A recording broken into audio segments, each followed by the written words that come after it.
Hello, everyone, and welcome to this session about community networks here at the Community Week. I'm going to be the moderator. I'm Max, and I'm from Internet Society. I work with most of the time with not only these three our lady, Kristine, and the gentleman you see on the call. I work with community networks together with Juan Peirano and many other colleagues in the Community Networks project team. And today we will focus on Europe. This session is for the time zones of Europe and also Africa and the Middle East. But here we have three examples of people, of champions, how we call them, people who have implemented or are implementing community networks in their countries. And we have set up a quick, nice session for you to understand how their work is, what they're doing, what their plans for the future are, and hopefully they'll give you some inspiration for community networks in your country. This is a session that where I had the idea of building it out of the successful 2019 CN Summit in Tbilisi. We had a large gathering back then when we could still meet in person. Ucha and Talant were speakers there already. Kristine was not a speaker there, but we'll get to how she got from that meeting to where she is nowadays. So let me ask Talant first to introduce himself, the project they've been working on. Talant is from Kyrgyzstan, and they have sort of championed community networks for a few years now. So Talant, welcome. Thanks so much, Max. It's a pleasure to be part of this panel to share experiences of Kyrgyzstan community networks. We have built one community network in the village of Susamir, in process of doing one community network in the village of Zardaly in Batken province. It's very close to Tajikistan and Afghanistan. And about to start a new project in a village called Engrichek, which is like 25 kilometers, I guess, from the border with China and Kazakhstan. So I'd be happy to share experiences how we did the first community network and how we are approaching the new network that we are about to build. Is it good for introductions, Max, or you want me to go into details? Let us know a little bit of the details. Okay, thanks so much. So the first community network we built in Susamir a few years ago, and actually we got the inspiration from Ucha when we saw that Ucha built the one in Georgia, and it was actually featured in the New York Times. So I think this was like a very good model for us to follow. And we built our community network in the village of Susamir. Of course, it was a first experience for us, and we learned many lessons, both that there were challenges, there were good opportunities. I think one of the biggest lessons was to have a local champion. When we built the community network in Susamir, we came to the village and we kind of proposed to the residents in the village that we will bring internet to you. And initially, the local residents were kind of not so eager about it because they didn't really realize what would be the use for it. And the secret for us to bring interest of the local residents was to say that they said, "Can we watch TV over the internet?" Because they wanted to watch television, many channels. We said, "Sure, of course." And then they asked, "Well, can we watch sports channels?" And I think that was kind of the key that raised the interest of the local community. But of course, for our main goal was to connect the school to the hospital, the local municipality, so that the residents could enjoy not only the entertainment, not only the social media part, but actually the kind of for productive uses. And what was really interesting for us, we trained local residents to build actually to connect the fiber optic lines and to bring them into the households and to the offices. And it was a 17-year-old kid who learned to do it very well, Ibrahim. And we mentioned about him during the summit in Tbilisi. Ibrahim up him a lot of other villages where he would be the one kind of training the other enthusiasts based in these locations. So back to you, Max, for now, I guess. Thank you, Talant. So, as you can see, Talant and his team in Kyrgyzstan took inspiration from Ucha and the work done in Georgia. So, Ucha, what have you been doing in Georgia, and how is it helping the local population there? Hello, Max. Thanks for inviting me. And it's a really big pleasure to be here and share Georgian experience and our notes to Internet Society community. First of all, we started this project in 2017, and by the way we started this project, we support the Internet Society in Highlands, in Tusheti Highlands. This is a near the Russia border area, is very highland, very remote area.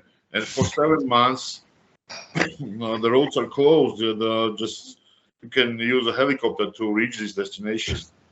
So we did this project in 3 months, and the cover all 54 villages of this area with a Wi-Fi technology network with MikroTik and other devices. And after that, Internet Society supporter, we check changes, reality, economics of the region, of the area. So, and we found that e-commerce right for 70% in this area, incomes and etc. So the internet is changed in this area every daily life, because they don't have a road, they don't have electricity, not got nothing. They have just solar panels and the internet, but this is changed their life. As Talant mentioned about the New York Times article, after that, our government was very, very happy with this. And in 2018, Internet Society and our Ministry of Economy signed a memorandum of understanding between each other about the partnership, beginning of the partnership of the next region.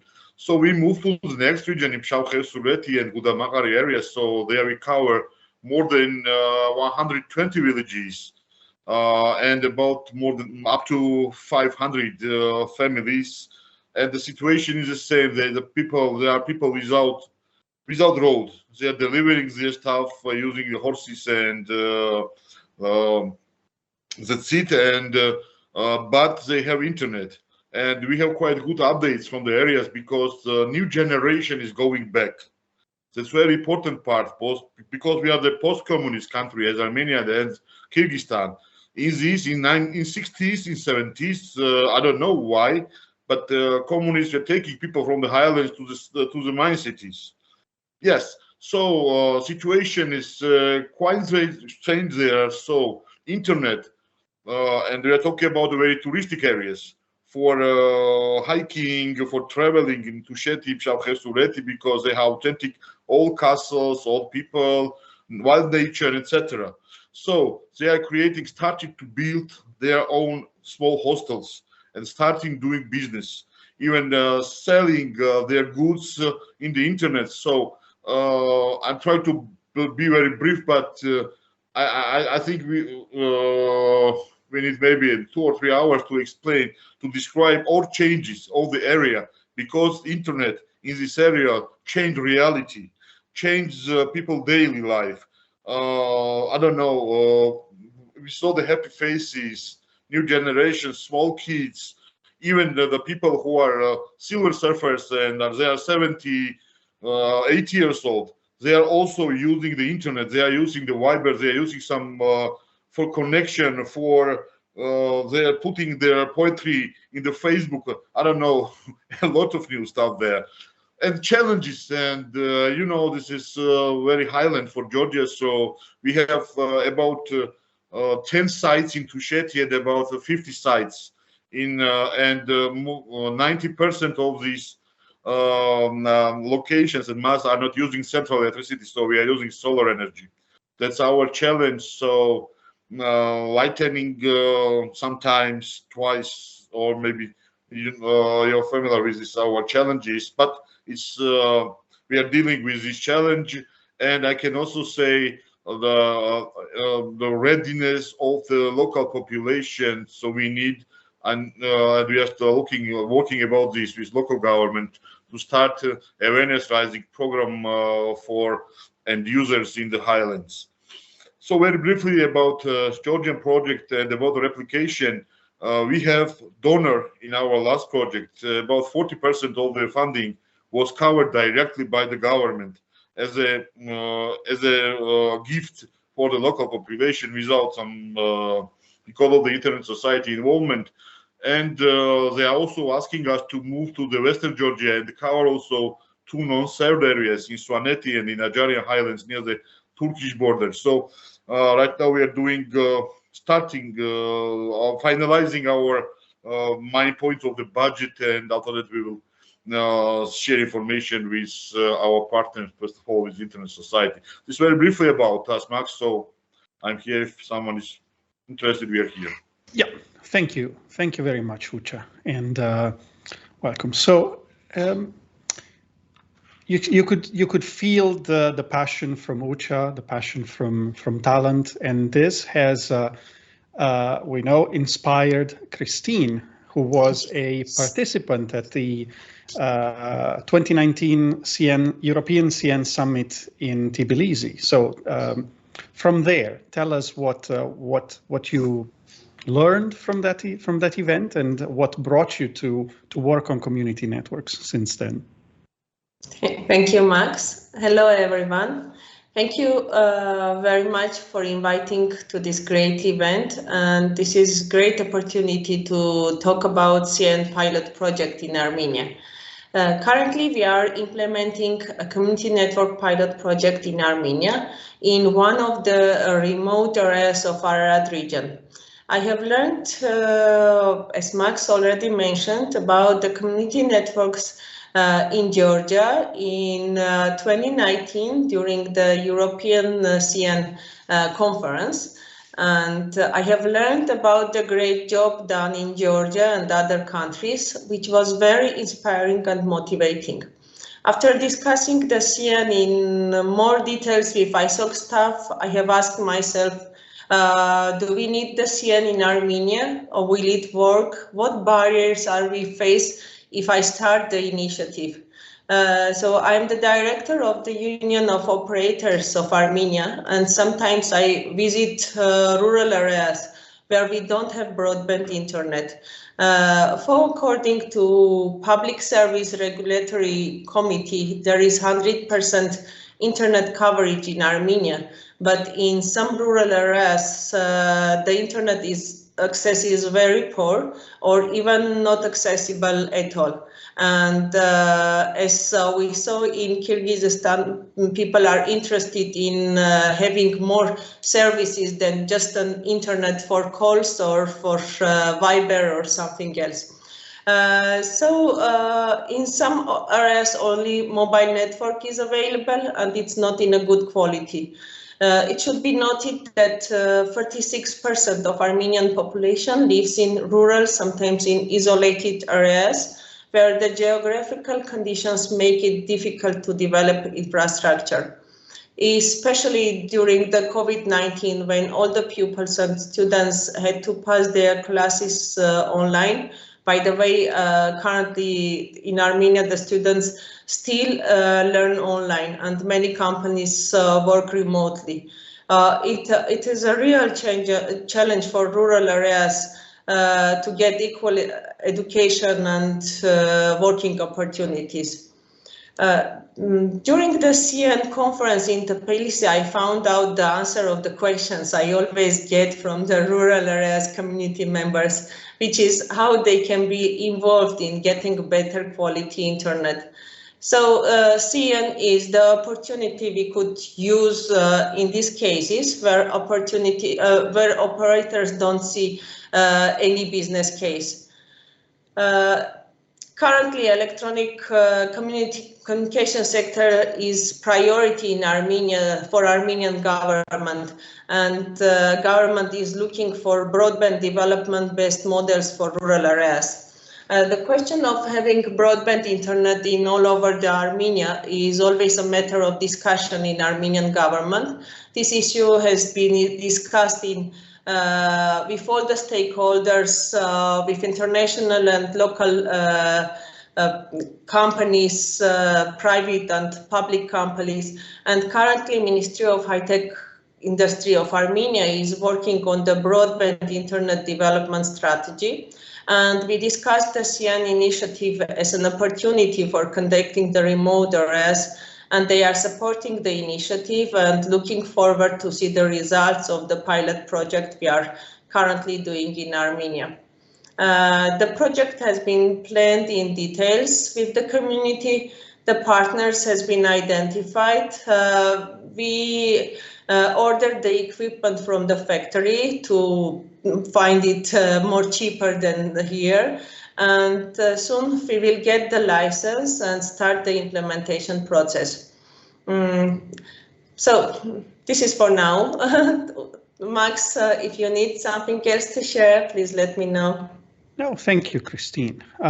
Just for those who are watching here, we have a woman on the panel and she spoke last, but that was because we were building a story from Talant to Ucha, who created it all, and then Kristine, who's been following their path. And so now I'll go back to Talant.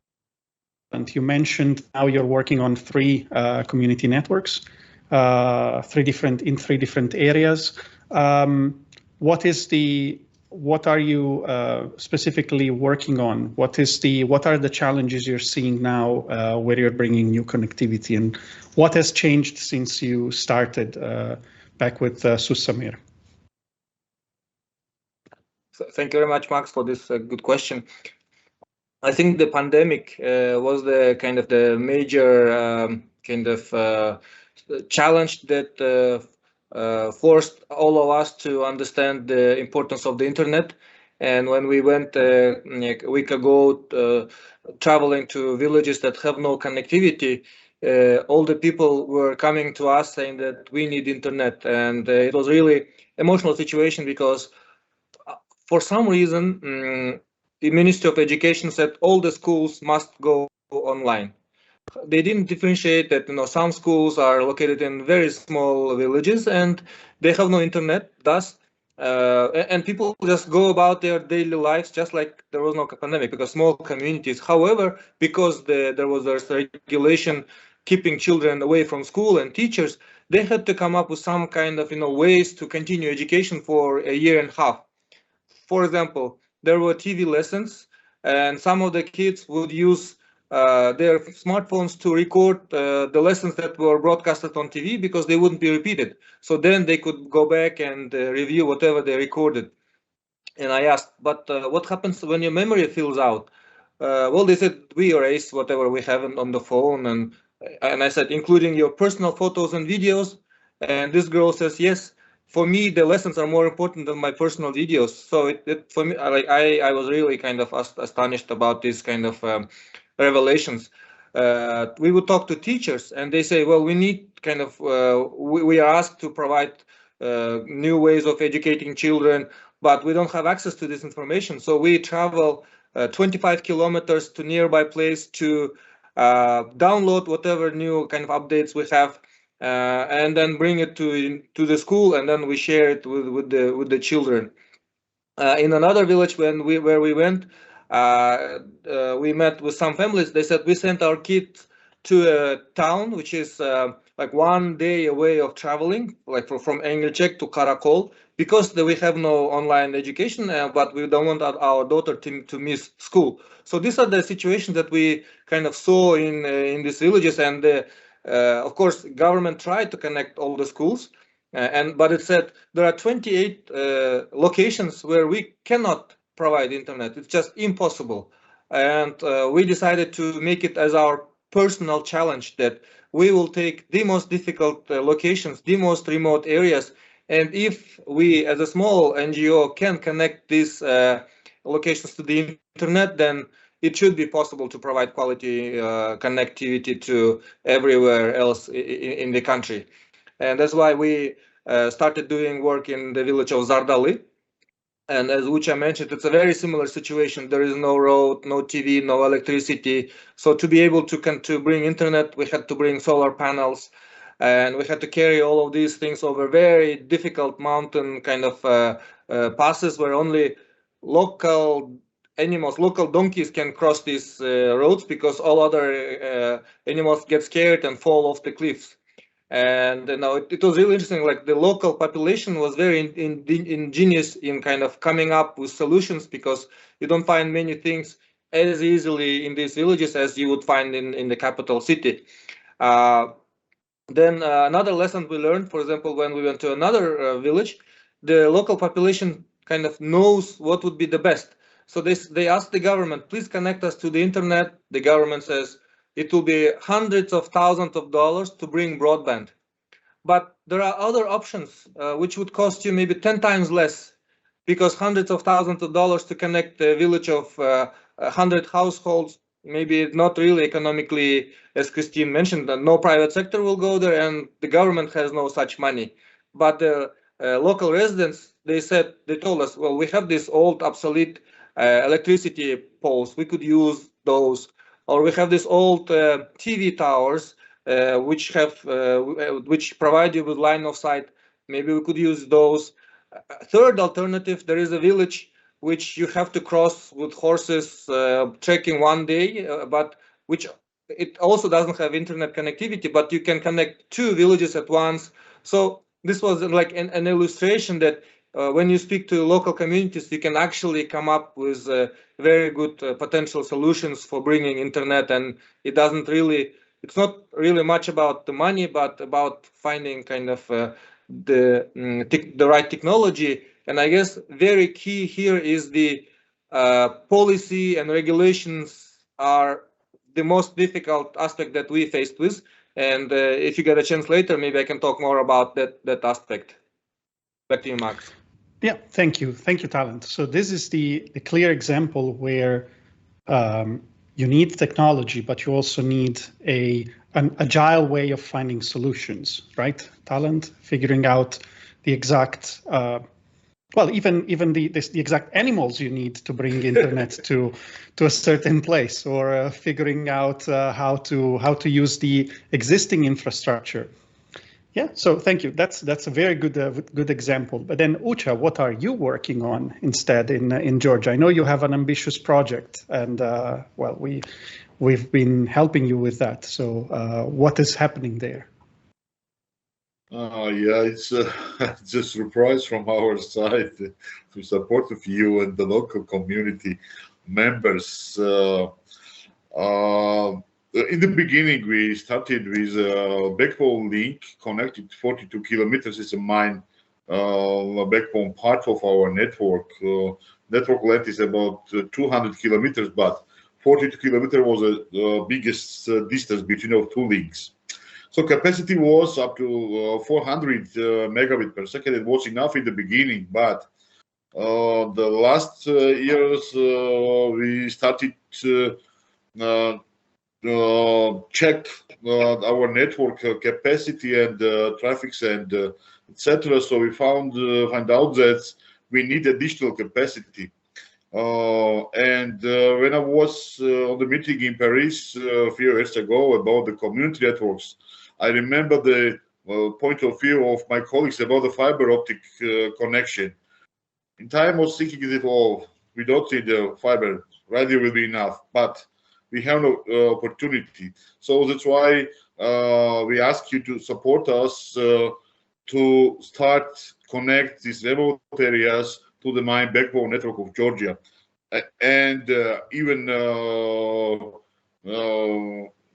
right now, by backbone areas. And we're also thinking about the next project, ongoing project, to connect our community network to TPVC node, because I also have to say a few words about another project, IXP project for Eastern and Western Georgia. So we have to connect also to TPVC, our community network, I hope in 2 or 3 months. So right now we have length of the backbone network is 60 kilometers. We have to connect mine nodes and mine masts to the backbone network, but we have also there our let's say competitors from the mobile operators. They are covering just mine cities, not cities actually, big villages, I can say, but they really don't care about the remote areas and the villages with 2, 3, or 4 settlements at all, because it's a business and understandable, as Kristine told about the remote areas in Armenia, same in Georgia and in every country. It's economics. So, but they have no fiber optic connection in these areas. They are connecting with the passive networks with big, devices, even with 4 or 5 meter diameter. So we are going, first of all, to solve our own challenges of the connection capacity and the speed, and after that we can give for a rent also another ducts for mobile operators to rise our business sustainability, because it's very important. About our employment, I can say a few words, because we have 6 people from the local community. We are paying salary. It's not too much, maybe $200 per month, but for locals it's interesting money, because in winter times they are not working at all. They are free almost 2 days or 3 days in a week. So right now we are awaiting for the permission from the road department about the right of way. We bought cable in the Ukrainian factory and get cheaper price than what's in our budget for 20 euro cents. I don't remember the such kind of details. So right now weather in Highlands is not bad, so we have to use this time and hope to finish to connect mine biggest city to the backbone in 2 weeks. But we are not digging ground, we're just using electricity masts and other devices that are useful for the infrastructure sharing. It's very briefly about Max, so we are excited, and locals are very, very happy. So we will see the changes, and we will share our capacity difference now and in 2 months. Yeah. So you have answered my question and indirectly answered part of Shernon's question on the chat. And the question, I'll read it now, but then we'll go to Kristine and we'll get back to the question in a moment. The sustainability of all these projects. How do you ensure the sustainability? Which business model are you using to ensure this sustainability? Ucha just showed an example where building infrastructure and renting it out to other organizations can bring in money to explore the parts of sustainability. We'll get back to this. I will ask this question to Talant in a moment. But first, Kristine, what are your projects right now? What is the status of the CN in Armenia, your pilot? Yeah, thank you, Max. It took quite a long time from learning about CN in 2019, and starting the implementation process. We were ready to start the project in 2020. We had lots of discussions with ISOC, local government, public regulatory, and the community to understand all the pros and cons of starting community networks in Armenia. I tried to find out all the challenges we could face during the implementation process, and of course after running it. And we had lots of discussions how we can make this project sustainable and what model to use. This was the biggest question we wanted to answer first before the starting. So I tried to predict everything, but COVID-19 lockdowns and the war between Armenia and Azerbaijan during 2020 was unpredictable.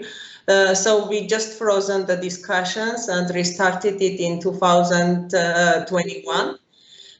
Even though we still have not a good situation in Armenia now with COVID-19, this year we managed to start the implementation process. So I'm very excited to be part of this project as it brings new opportunities to the community, and I hope that they work properly and we can extend that model of other communities as well. As I told in the beginning, we are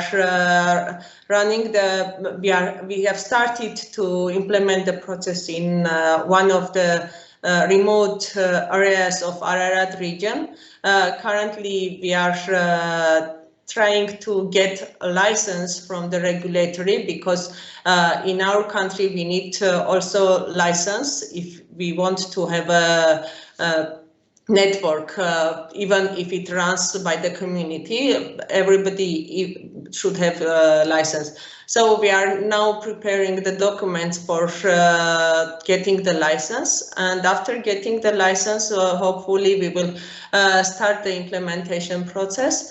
Also, we have ordered some equipment. We have designed all the project, involved the community members.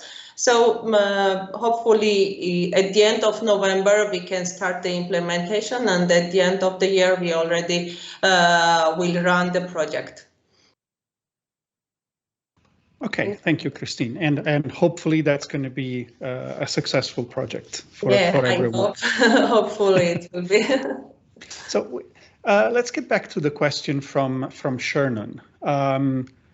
And let's mix it up together with we have a new question that asks, do you bill bandwidth or do you bill by bundle? So I think the question, we can enlarge it to be Talant. How do you bill your users? Do you have a fixed price? Do you have different packages?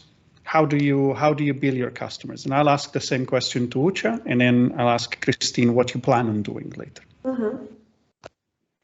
Thank you. Very good questions, and we had to work on these issues very hard in very close cooperation with the community. So I'm talking about the Susamur case at the moment.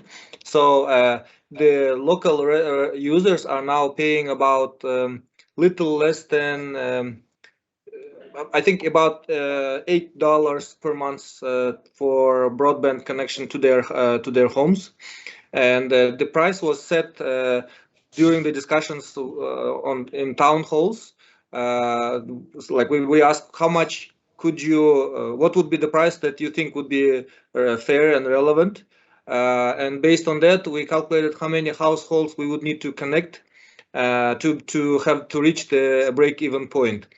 Our model in Susamur is like a tri-party cooperation between the individual households connected to the internet, a local NGO, village-level NGO, and we could say a wholesale internet provider.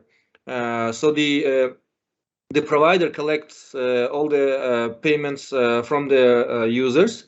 And kind of transfers back a little portion of it, maybe 10% or 15% to the local NGO, so that the village level NGO can maintain the network, can pay the kind of director and the accountant, and if necessary, can buy the equipment. This model has been working very well.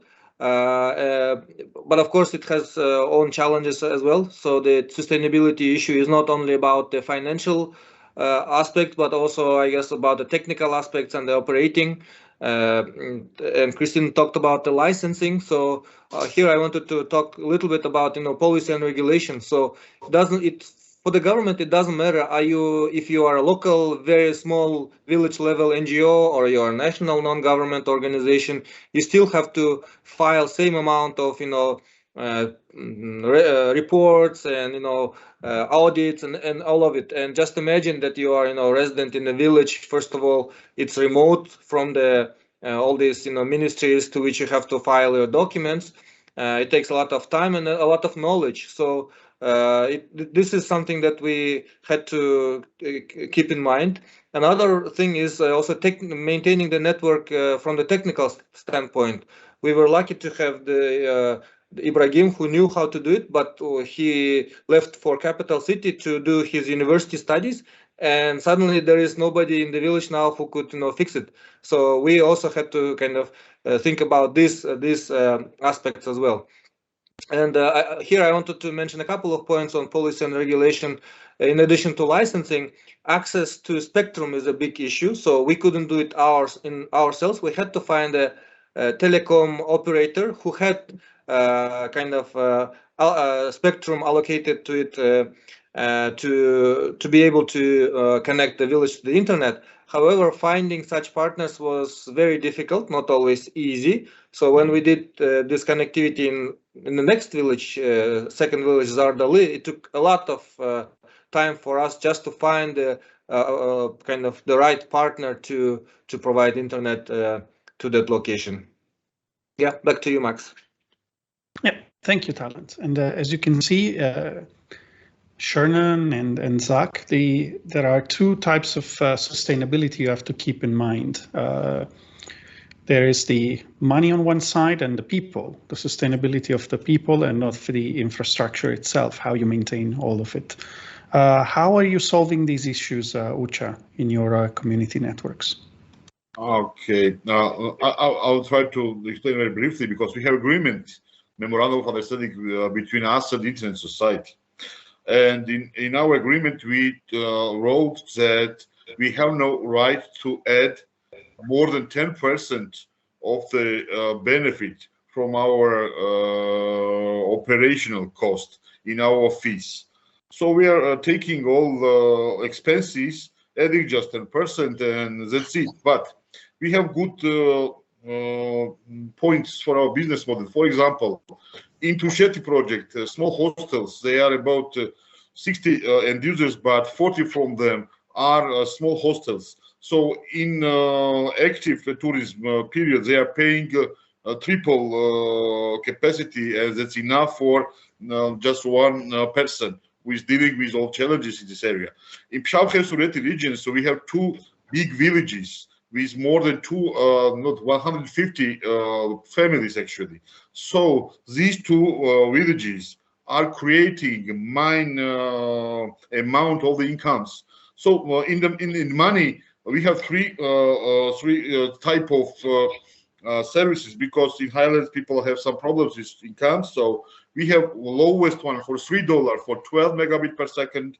We have 20 megabit per second for $7, and for the commercial one and from the governmental services, because border services, local schools, they are regular users because procurements, processing, etc., etc. So we have about 4,000, 5,000 US dollar per month, and 105 enough for salaries, and what another part for traveling and etc., another part for future. So if you have some problems related with the hardware, etc., we are going to the store and replacing. So and saving maybe 1,000, maybe 2,000, depends on the weather anyway. So and it's creating sustainability of the business models.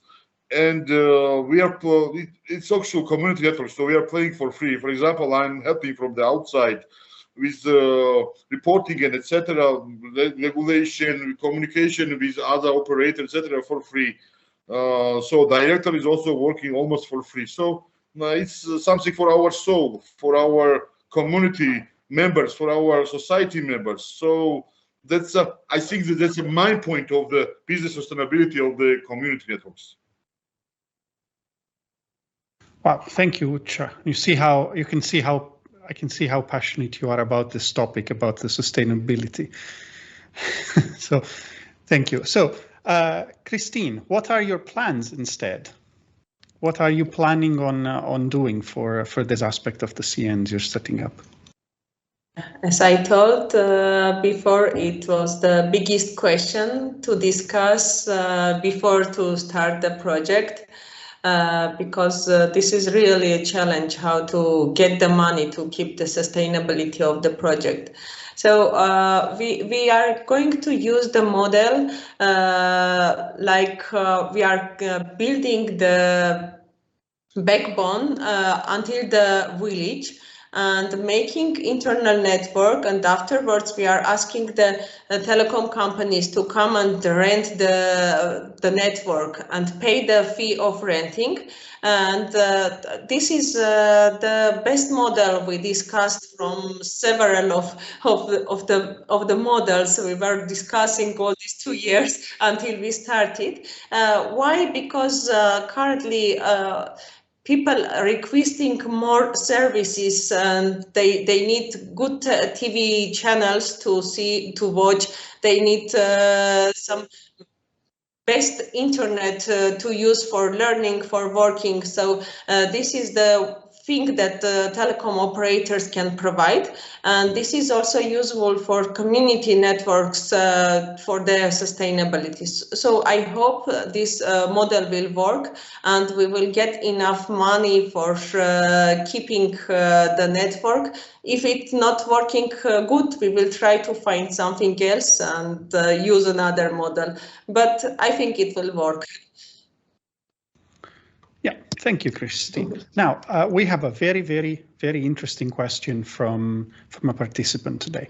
What is the one mistake you have learned from and can share for the rest of us to be in the know regarding growing the internet? So what has happened to you that you would say, I learned from that, please, if I can say something, don't make that mistake. Who wants to take this? Ucha, Talant? Ucha, I see Ucha. More experienced community runner. Yes. Yes. It was a good question, and it is related with electricity because we are using solar energy. So we took solar energy, but on the altitude of 3,000, it's impossible. It's not working. After freezing, it's like a sandwich with the snow.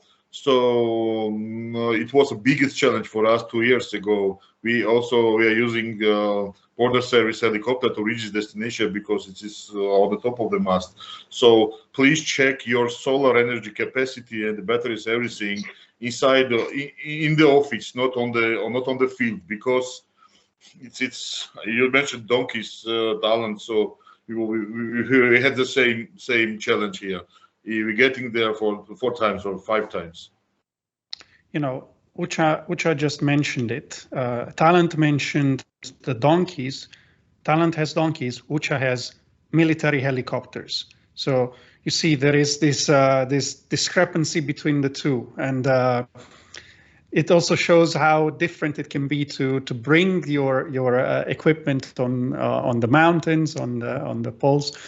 Talant, do you have a mistake or an issue that you would like to share with us that you had, and you suggest people not go the same way? Well, I think there is one issue that is always on my mind, is something I call maybe digital innocence. So when we are connecting communities who were unconnected until this point, I feel a lot of responsibility because the internet has good things and bad things in it.